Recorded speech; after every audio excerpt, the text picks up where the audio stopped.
Ya, shalom saudaraku yang terkasih dalam Tuhan Yesus. Selamat pagi. Apa kabar pagi hari ini, saudara? Baik, luar biasa. Ya, thank you Pak Hendra. Wow, luar biasa jawabannya. Good. Senang sekali mendengar suara Pak Hendra pagi hari ini ya. Semangat. Semangat. Ya, ada sukacita saudara? Amin. Amin. Haleluya. Thank you. Kembali lagi kepada Pak Hendra yang sudah memberikan jawaban.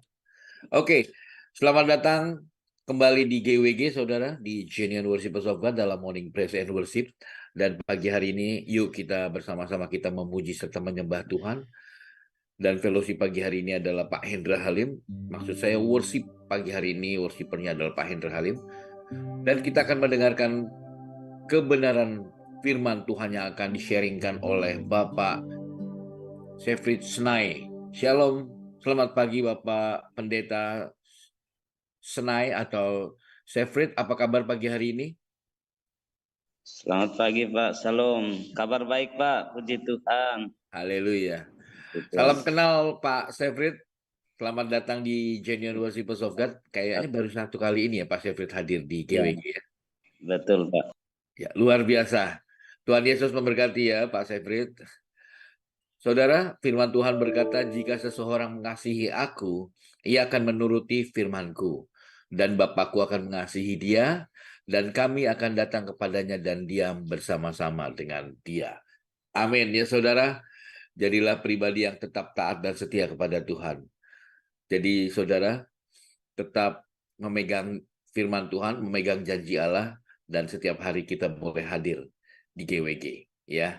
Dan itu bukan karena kuat dan gagahnya kita, tapi karena kekuatan, kasih, dan pemeliharaan yang diberikan oleh Tuhan Yesus dalam hidup kita. Amin, saudara.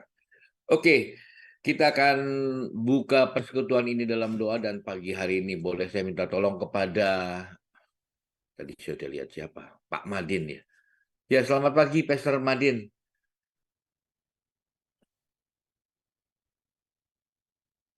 Wah, Pastor Madinnya kayaknya tadi terlihat, tapi sekarang sudah tidak menjawab, berarti tidak di sana. Oke, doa pembuka pagi hari ini saya minta tolong kembali kepada... Udah tuh Pak Madinnya. Ada Pak Madin ya. Shalom, selamat pagi Pastor Madin, apa kabar? Shalom. Senang sekali ya pagi hari ini ada Pastor Madin bersama kita. Dan Pak Pastor Madin tolong bantu kami untuk doa pembukanya. Silakan Pastor Madin. Baik Pak, mari kita berdoa. Bapa di surga, kami bersyukur pagi ini untuk kebaikan Tuhan, kasih setia Tuhan dalam kehidupan kami. Kalau kami boleh bangun dan masih bernafas pagi ini semua karena anugerah Tuhan. Dan benarlah kebenaran firman mengatakan, kalau kami hidup untuk Kristus. Nah, bila Tuhan memanggil kami kembali kepada Tuhan, itu adalah keuntungan. Sebab itu selagi kami hidup, kami mau menyembah Tuhan. Dan hidup sesuai dengan kehendak dan rencana Tuhan dalam hidup kami.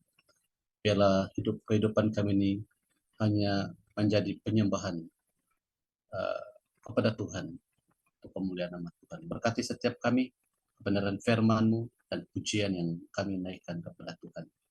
Biarlah sekali lagi nama-Mu ditinggikan, dimuliakan, dan setiap kami diberkati. Di dalam dan atas nama Tuhan kami Yesus Kristus kami berdoa. Amin. Amin.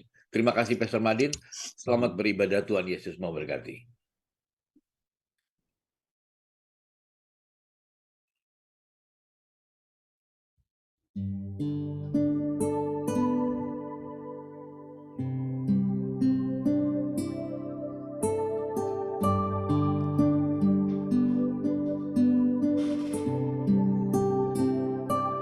Mari kita bersama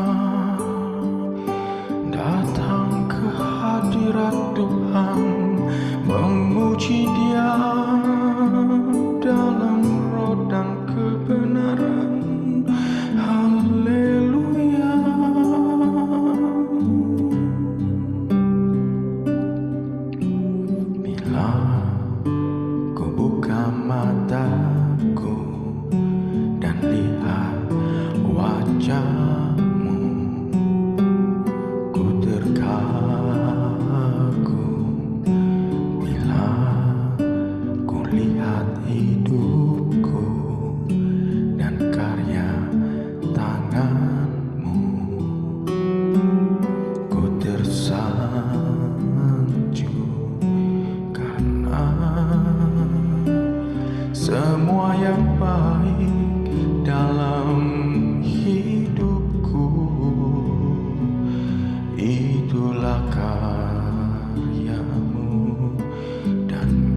lebih dari dalam dan ku kenal. Tiada kasih yang melebihimu. Ku ada untuk menjadi penyembahmu.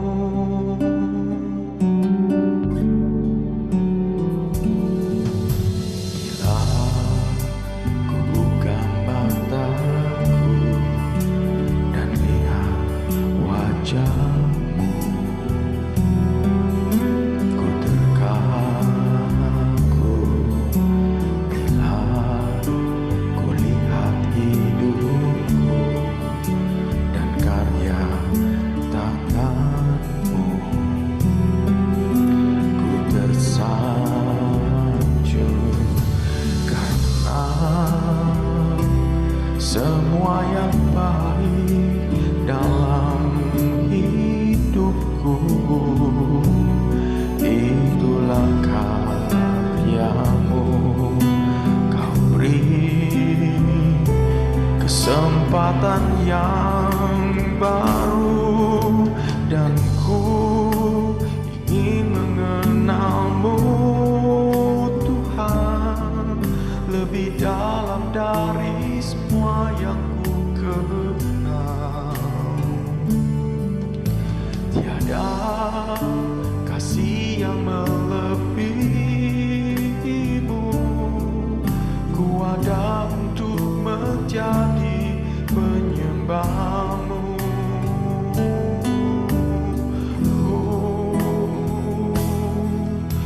Dan ku ingin mengenalmu, Tuhan, lebih dalam dari semua yang ku kenal. Tiada kasih yang melebihimu. Ku ada untuk menjadi penyembahmu. Dan ku ingin mengenalmu, Tuhan, lebih dalam dari semua yang ku kenal. Tiada kasih yang melebihimu. Ku ada untuk menjadi penyembahmu. Ku ada untuk menjadi penyembahmu. Ku ada untuk menjadi penyembahmu.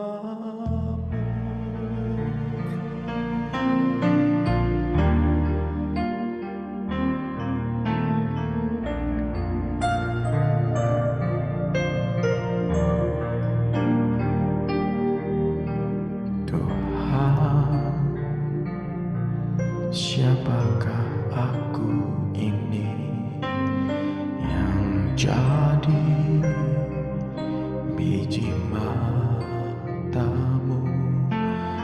Tuhan, siapakah aku ini yang selalu Engkau kasihi? Tuhan, Kau segalanya bagiku. Tanpamu hidupku terasa hampa. Tuhan, tetaplah bersamaku. Hanya Kau Tuhan di dalam hidupku.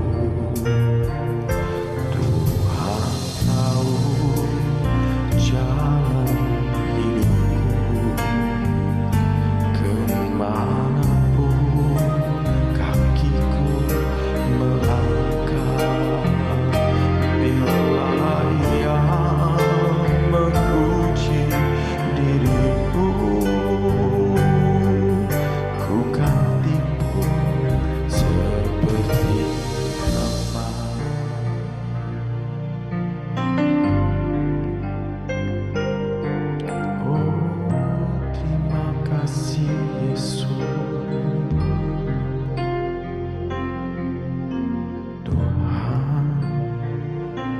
siapakah aku ini yang jadi biji matamu, Tuhan? Siapakah aku ini yang selalu Engkau kasihi, Tuhan?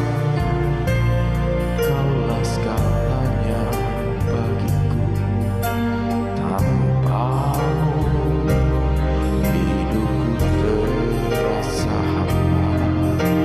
Tuhan, tetaplah bersamaku, hanya Kau Tuhan di dalam hidupku. Tuhan tahu jalan hidupku, kemanapun kakiku melangkah. Bila Ia menguji diriku,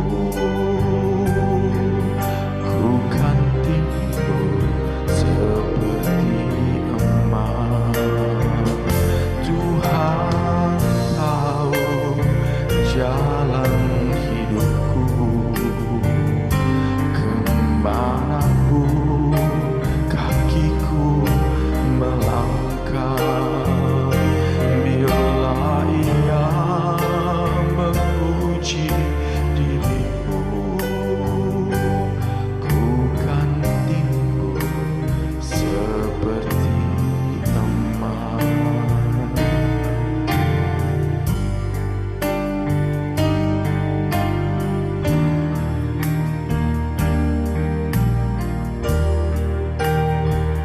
Kau El Shaddai, penuh kasih dan sayang. Kau El Shaddai, memberi lebih dari cukuplah kasih-Mu, pulihkanku. Tuhan tahu jalan hidupku, kemanapun kakiku melangkah. Bila Ia menguji diriku, ku kan timbul seperti emas. Tuhan tahu jalan hidupku, kemanapun kakiku melangkah. Bila Ia menguji diriku, ku kan timbul seperti emas. Ku kan timbul seperti emas. Ku kan timbul seperti emas.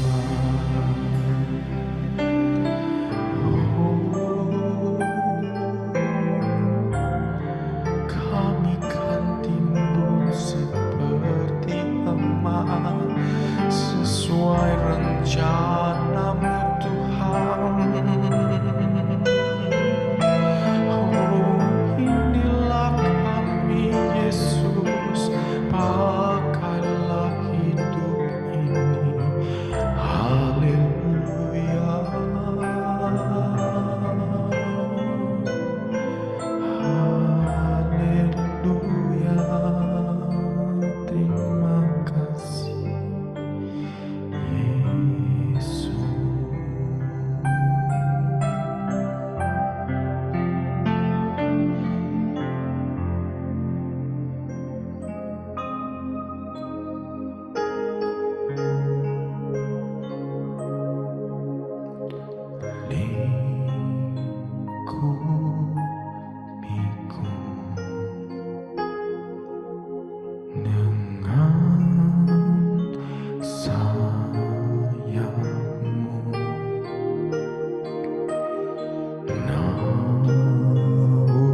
di saat badai bergelora,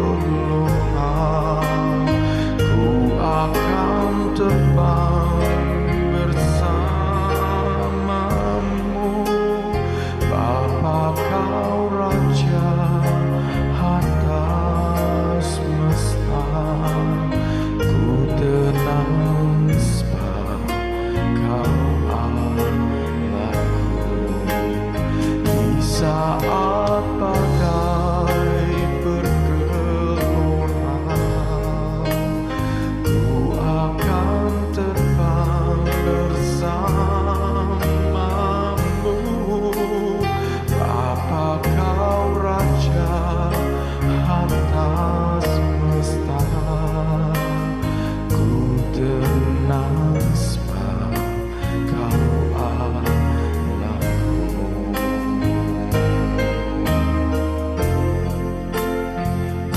saat badai bergelora,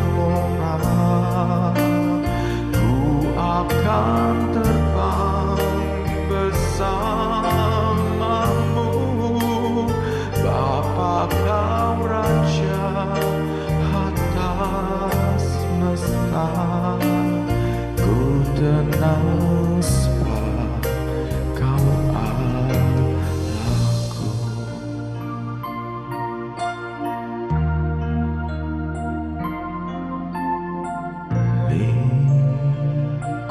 lingkupiku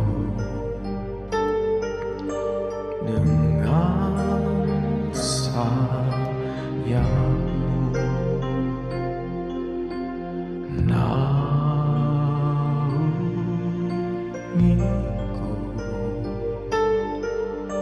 dalam kuasamu. Di saat badai bergelora, ku akan terbang bersamamu. Bapa kau Raja atas semesta, ku tenang sebab kau di saat badai bergelora, ku akan terbang bersamamu. Bapa kau Raja atas semesta, ku tenang sebab kau di saat badai bergelora, ku akan terbang bersamamu. Bapa kau Raja atas semesta, ku tenang sebab kau Allahku. Ku tenang sebab kau Allahku. Ku tenang sebab kau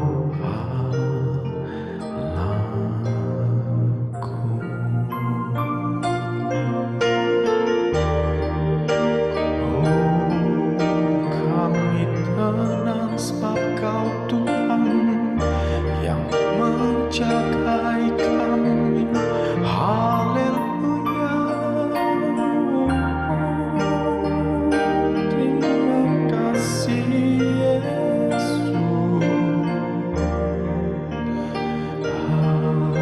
haleluya.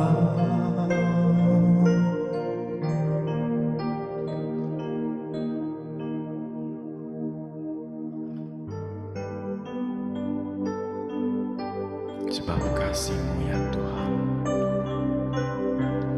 lebih dalam dari lautan, pengorbanan-Mu termulia. Terima kasih Tuhan telah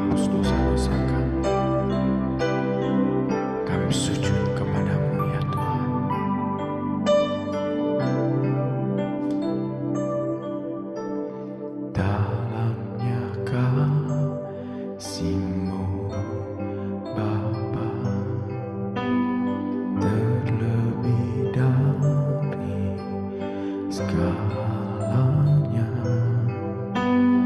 pengorbanan yang termulia selamatkanku dengan darah yang tercurah.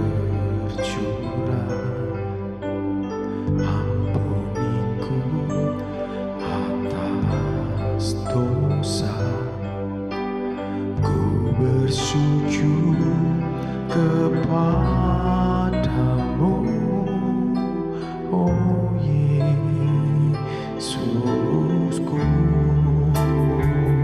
Engkau ku sembah, Kau yang terindah, pulihkanku dengan darah-Mu.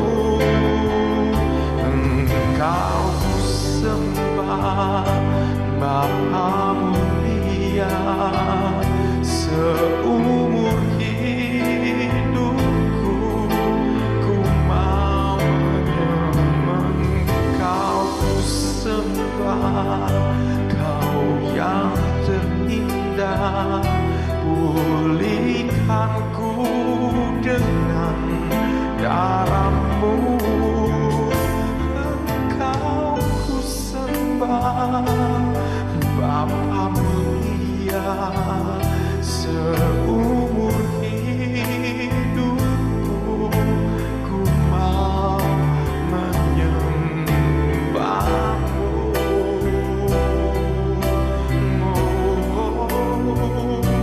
Kami ini penyembah-Mu Tuhan, di dalam roh dan kebenaran,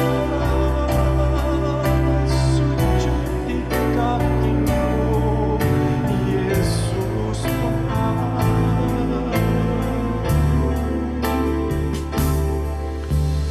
Dalamnya kasih-Mu Bapa, pengampuniku atas dosa, ku bersujud kepadamu, oh Yesusku. Dalamnya kasih-Mu Bapa, terlebih dari segalanya, pengorbanan yang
surga, terima kasih ya Tuhan.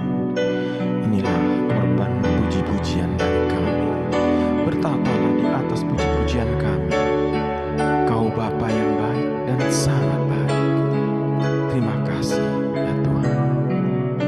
Bapa, sebentar kami akan mendengarkan firman-Mu.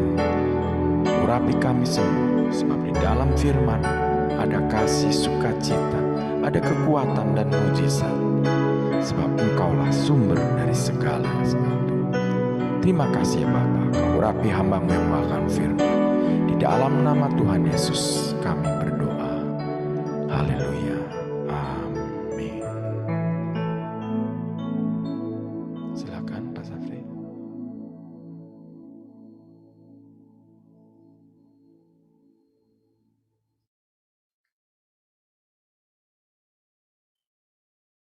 Silakan Pak.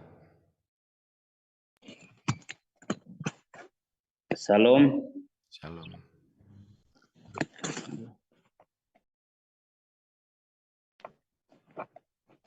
Ya Pak, udah dengar Pak.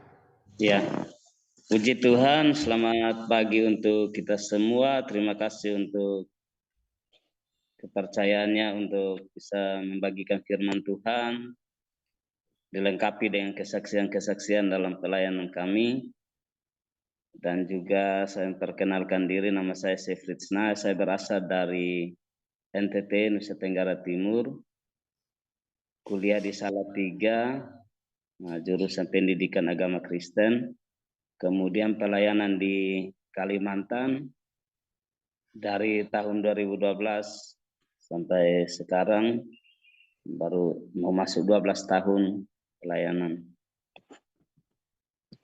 Kemudian pada kesempatan ini saya juga dipercayakan untuk menyampaikan firman Tuhan sekalian sharing bagi kita dengan tema yang saya berikan kemarin, biarlah rohmu menyala-nyala dan layanilah Tuhan. Itu mari kita akan buka Alkitab kita masing-masing dalam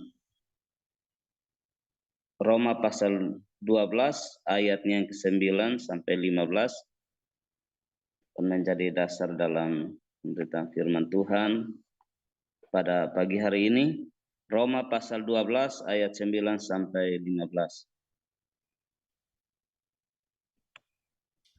Roma pasal berapa? Pasal 12 ayat 9 sampai 15.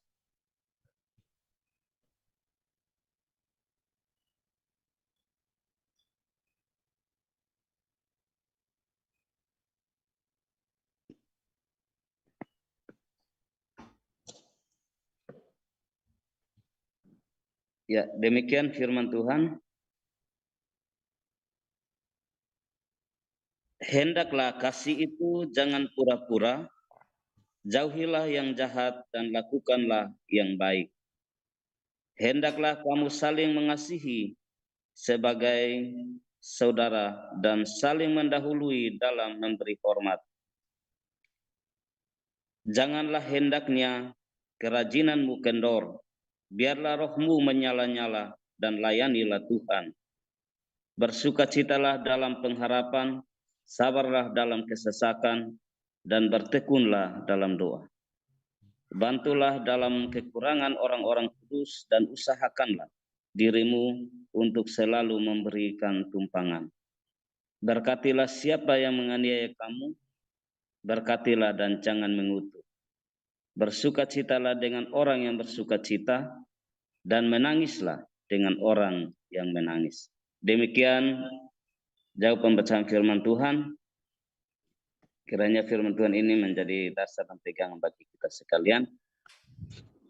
Ya Bapak Ibu yang dikasihi oleh Tuhan Yesus, saya dalam pelayanan baru masuk 11 tahun dalam pelayanan. Dan mungkin Bapak Ibu pengalaman pelayanan mungkin jauh lebih luas dari apa yang saya alami. Tetapi dalam kesempatan ini dengan tema biarlah rohmu menyala-nyala ini, kalau kita baca di terjemahan lain dikatakan biarlah rohmu itu berkobar-kobar, semangat yang berkobar-kobar, terus berkobar-kobar untuk melayani Tuhan. Nah, Tentu di dalam perjalanan pelayanan sekitar 12 tahun, 11 tahun itu, saya secara pribadi bisa merasakan bahwa dalam perjalanan pelayanan ini tidak mulus terus. Semua lancar, setiap apa yang kita lakukan lancar dan tidak ada kendala, dan semangat pelayanan kita semakin berkobar terus menerus dan lain sebagainya, karena pada waktu tertentu atau pada suatu ketika kita bertemu dengan persoalan di daerah pelayanan, kesulitan-kesulitan yang menghimpit ke pelayanan kita, menghimpit hidup kita, tentu kita sebagai manusia biasa yang terbatas ini timbul berbagai macam kesulitan, timbul berbagai macam keinginan-keinginan yang kadang-kadang ingin meninggalkan pelayanan dan lain sebagainya. Nah, ini sering terjadi, Bapak Ibu. Apalagi kalau di dalam keadaan yang sama, kita bertemu dengan persoalan yang sulit diselesaikan dan kita juga mengalami berbagai macam tekanan, kita akan memutuskan, kita kadang-kadang mengambil kesimpulan yang salah dan bisa memprotes, bisa mempersalahkan organisasi, mempersalahkan Tuhan, mempersalahkan diri kita sendiri dan lain-lain karena kendala ataupun keadaan yang kita hadapi. Nah, kesempatan pagi hari ini, kalau roh kita yang menyala-nyala dalam dikatakan firman Tuhan tadi, biarlah rohmu menyala-nyala, di dalam terjemahan aslinya itu memakai roh Allah, roh kudus. Jadi ada roh kita, ada roh Allah, roh kudus yang menjadi kunci.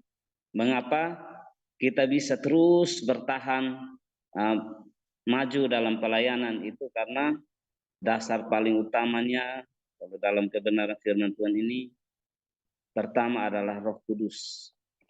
Saya renungkan, rupanya yang membuat kita bersemangat dan bertahan dalam pelayanan itu bukan kemampuan kita semata, bukan keinginan kita semata ataupun dorongan dari yang lainnya, tetapi semata-mata memang kuasa dari Roh Kudus. Makanya Paulus menuliskan, Tuhan Yesus sendiri berkata bahwa kita akan bisa menjadi saksi kalau Roh Kudus turun atas kita. Jadi kita tidak mungkin, tidak sanggup bersaksi kalau Roh Kudus tidak turun atas kita. Nah, Bapak Ibu yang diberkati Tuhan, pada saat kami pelayanan di setiap desa-desa, tentu ada berbagai macam contoh dalam menghadapi berbagai macam kasus. Salah satu contoh pertarungan roh ini adalah ketika jemaat kerasukan setan. Nah, itu kadang-kadang tidak semua hamba Tuhan mau pergi untuk membebaskan karena harus persiapan dulu. Kadang-kadang mereka bilang, kami tidak bisa usirnya, harus persiapan dulu baru pergi untuk mengusir setannya. Nah, suatu malam saya di desa itu, Bapak Ibu, saya sudah jam 11 malam, sedang istirahat, sudah mau tidur, jemaat bangunkan tengah malam jam 11 karena ada roh jahat yang merasuk suami dari jemaat ini tengah malam, jadi melihat istrinya seperti setan, jadi dia mau mencekik, mau membunuh istrinya malam-malam. Akhirnya istri melarikan diri, bangunkan saya di pastori, memberitahu malam-malam kalau suaminya itu mau mencekik dia. Nah, tengah malam jam 11 saya datang, pertanyaan saya hanya satu.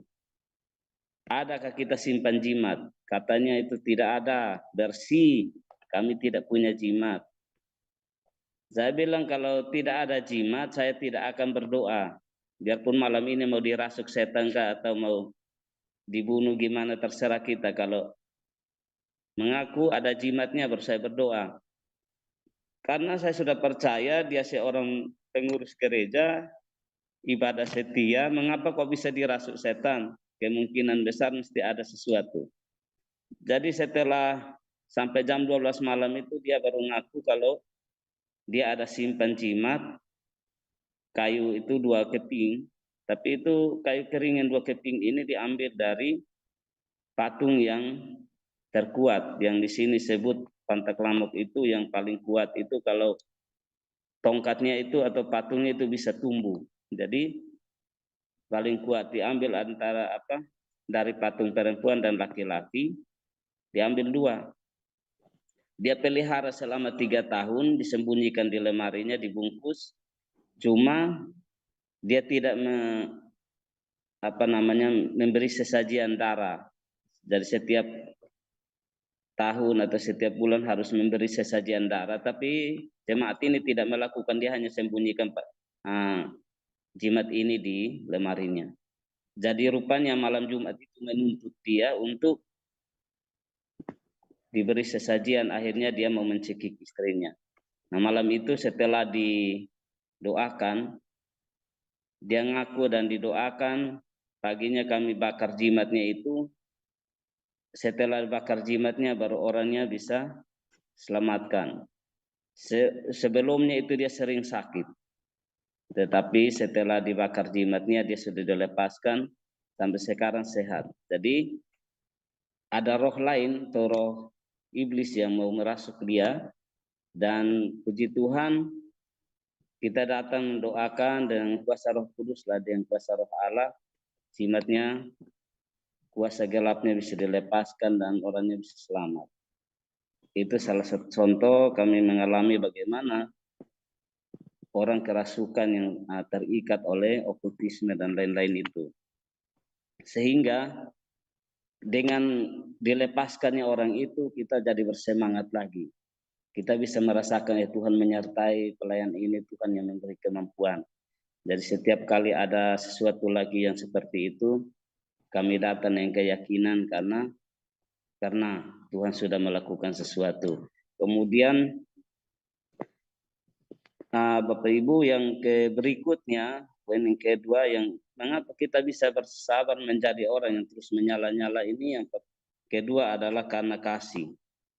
Jadi ayat 9 dan 10 itu dasarnya adalah karena kasih Tuhan. Karena kasih maka kita bisa menyala-nyala. Kalau dalam kasih ini dipakai terjemahan kasih agape, ini kasih yang sempurna yang dari Tuhan sendiri. Jadi kalau kasih kita dalam melayani Tuhan mungkin tidak mampu sampai agape, tetapi kita harus punya kasih. Sebab Bapak Ibu, kadang-kadang jemaat itu mengasihi Tuhan dengan setengah hati, dan juga kadang-kadang dia hanya sekedar beribadah tanpa pengenalan yang benar. Karena suatu saat itu Bapak Ibu, jemaat ini dituntut, karena saya bilang setiap orang yang mau syukuran apapun harus berdoa. Tidak boleh melakukan sesajian atau penyembahan, karena mereka biasa syukuran ini darah ayamnya dipercikan, minta selamatan dan lain-lain. Jadi kami tegaskan harus pakai berdoa, tidak boleh adakan sesajian. Nah, orang tua ini biasanya sering melakukan sesajian, tetapi kali ini dia mau berdoa. Nah, doanya ini dia minta berdoa, dia pingin juga. Dia bilang, saya sudah mengasihi Tuhan, saya sudah mau setia.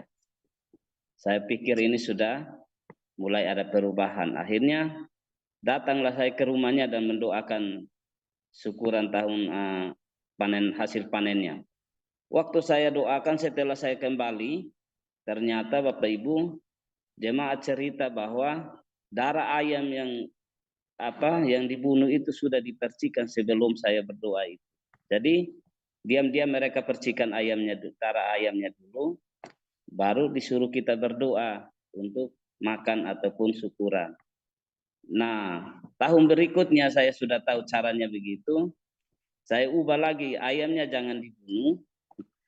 Nanti saya datang, kita doakan dalam nama Tuhan, baru bunuh ayamnya supaya darahnya jangan sampai dipercik. Lalu dia pakai cara lain lagi. Dia beli ayamnya 2 Bapak Ibu, disimpan, yang satu disembunyikan di dapur, yang satunya dibunuh. Jadi habis kami doakan, saya tunggu sampai darah ayamnya sudah dimasak, semua sudah dimasak, jadi tidak sempat lagi dia percik. Saya kembali. Setelah saya kembali, saya dengar lagi kabar yang lain. Rupanya dia pura-pura berdoa, dia sembunyikan ayam yang satunya. Setelah saya kembali, ayam yang satunya dibunuh, darahnya juga dipercikan.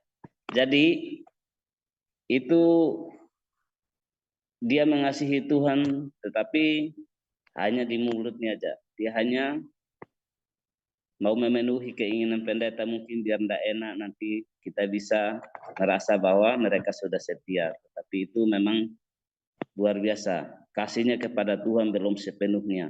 Maka dia bisa mencampurkan, keyakinannya bisa dua macam dan lain-lain, sehingga kami dalam pelayanan itu memang pergumulan salah satunya itu untuk membebaskan supaya mengambil keputusan mengasihi Tuhan dengan sepenuhnya itu memang tidak semudah yang kita bayangkan. Waktu kita doakan, dia janji sungguh-sungguh.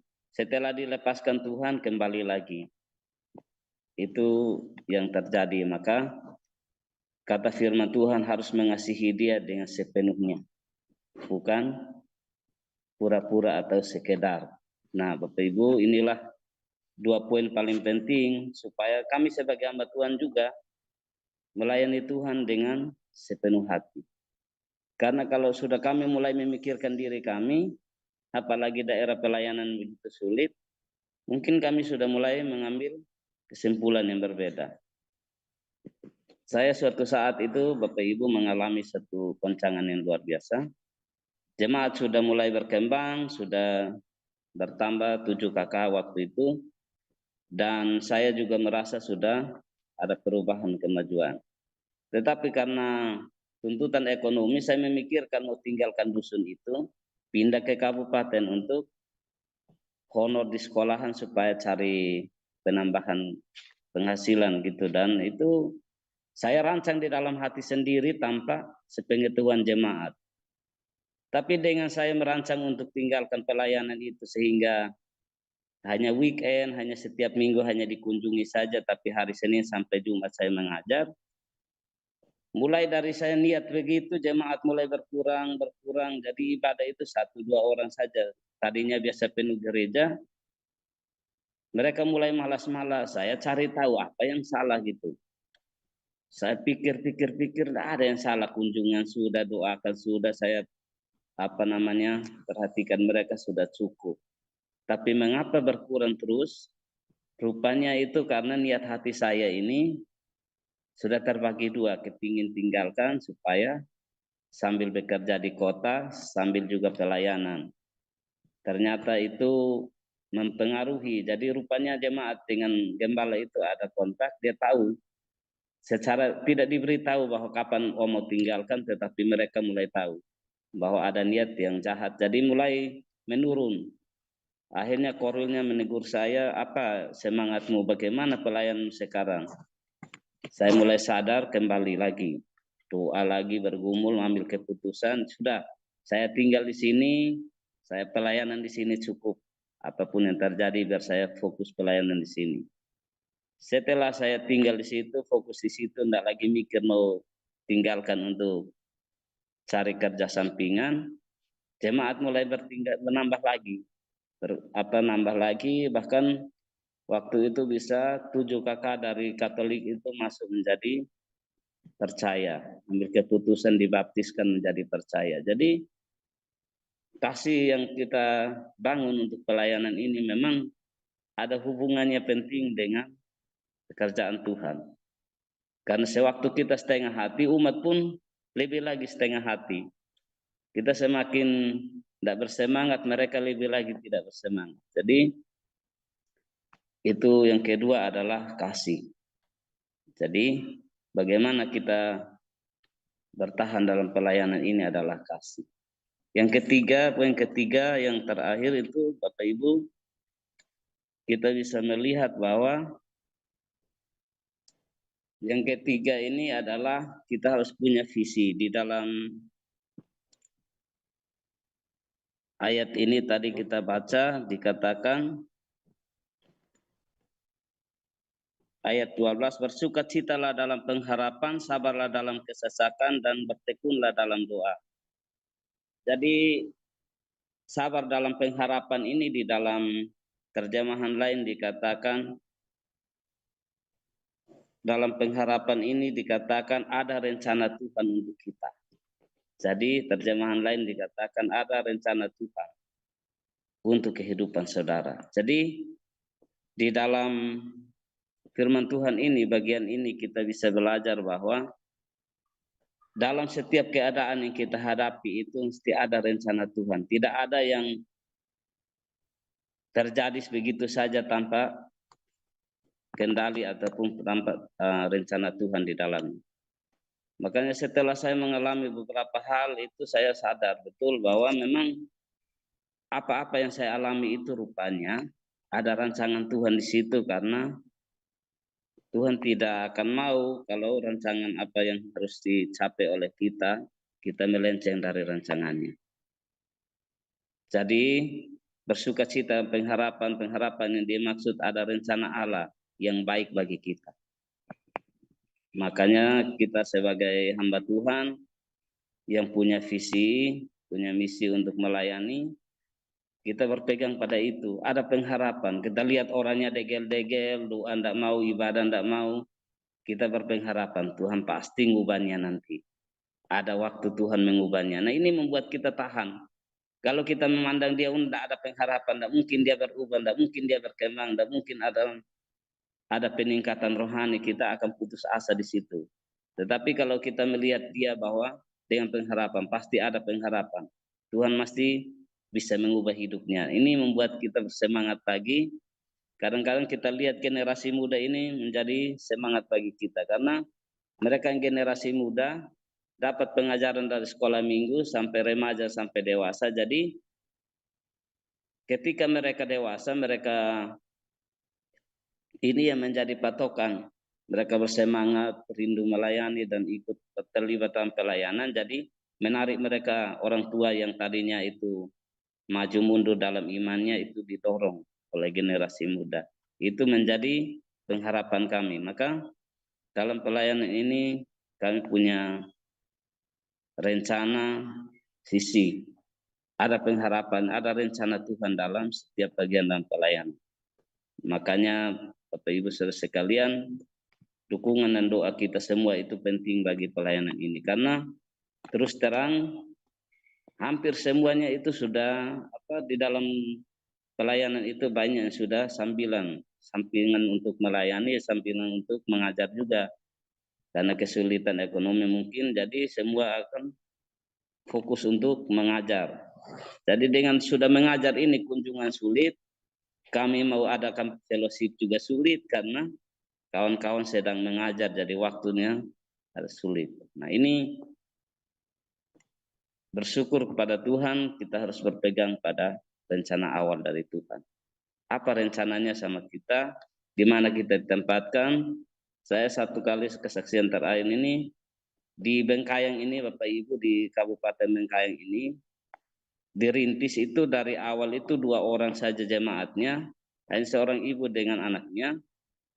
Dan waktu ibadah pertama itu hanya 2 orang saja yang hadir sampai 3 tahun. 3 tahun masuk ke tahun keempat itu baru ada nambah 3-4 orang. Jadi waktu menjadi 5 orang yang ibadah di gereja, saya merasa semangat. Jadi 11 orang, akhirnya jadi 15. Sekarang ini bisa menjadi 28 orang, kadang-kadang 25, kadang 40 orang yang beribadah. Itu artinya membuat saya itu bisa tahu bahwa memang dari awal rencana Tuhan itu pasti ada jalannya, ada harapan untuk kemajuan. Dulu ditawarkan ke semua teman-teman, tidak ada yang mau karena gereja tidak ada, jemaatnya hanya tinggal 2 itu saja, dan bagaimana hamba Tuhannya mau bertahan pelayanan di situ. Tetapi saya ambil bagian dalam pelayanan ini dan saya melihat bahwa setelah 5 tahun ke atas Tuhan mulai mengubah, dan sekarang ada, puji Tuhan, 17 kakak yang setia beribadah kepada Tuhan. Jadi kita mulai mengerti bahwa memang ada rencana Tuhan di situ. Walaupun dari 2 orang, kadang kami ibadah hanya setengah jam karena pikir nanti kalau terlalu lama 2 orang ini, karena 1 orang yang datang kita hanya berdoa dan lain-lain. Tetapi Tuhan terus mengubah sampai hari ini bisa 17 KKR yang kita layani di GPI Fata Bengkayang ini. Jadi Bapak Ibu Saudara sekalian, memang ada rencana Tuhan dalam setiap bagian yang kami alami, yang kita alami mungkin caranya beda-beda, tetapi ada rencana Tuhan di situ. Maka kita harus ada pengharapan, semangat. Pasti setiap apa yang kita hadapi nanti ada jalan keluar yang Tuhan sediakan bagi kita. Demikian firman Tuhan, kiranya memberkati dan meneguhkan kita semua. Tuhan Yesus memberkati. Selamat pagi. Kembalikan kepada pengacara, kita berdoa. Tuhan Yesus, kami bersyukur untuk kesempatan pada pagi hari ini. Kami belajar dari firman-Mu dan menyaksikan cinta kasih Tuhan dalam pelayanan kami. Segala kekurangan keterbatasan kami Tuhan ampuni, berkati. Beri kami kasih karunia, kemampuan untuk menjalani kehidupan kami dengan kasih yang daripada Tuhan, yang kekuatan Roh-Mu. Dan kami juga percaya bahwa ada rencana Tuhan. Ada visi yang Tuhan beri bagi kami dalam setiap bagian dalam kami pelayanan. Kami percayakan dalam nama Tuhan Yesus, berkati setiap kami yang mendengarkan firman Tuhan. Segala hal yang kami lakukan, yang kami hadapi, Tuhan yang memberi kami jalan keluar. Tuhan yang memberi kami solusi di setiap persoalan yang kami hadapi. Dan tetap kami bersemangat, menyala-nyala dan terus melayani itu. Dalam nama Yesus kami berdoa, haleluya. Amin. Ya, puji Tuhan, saya kembalikan pada pembawa acara.